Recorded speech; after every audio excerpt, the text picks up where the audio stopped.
Hello అండి, నిన్నటి వీడియోలో తమలపాకు చెట్టుకి పెద్ద పెద్ద ఆకులు అయితే చూశారు కదా.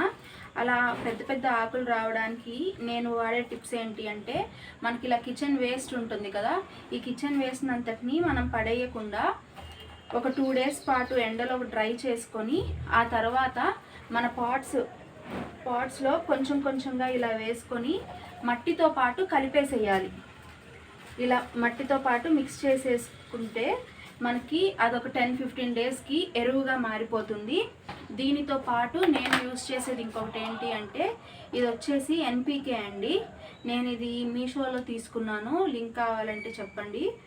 ఇది 15 డేస్కి ఒకసారి వేర్లకి దగ్గరగా కాకుండా పాట్ చుట్టూ ఆన్ ద అవుటర్ సర్ఫేస్లో మనము ఇది ఇచ్చినట్లయితే కనుక మనకి లీవ్స్ చాలా పెద్దగా వస్తాయి, అలాగే పూత కూడా బాగా వస్తుంది. ఖచ్చితంగా ఈ టిప్స్ ఫాలో అవ్వండి.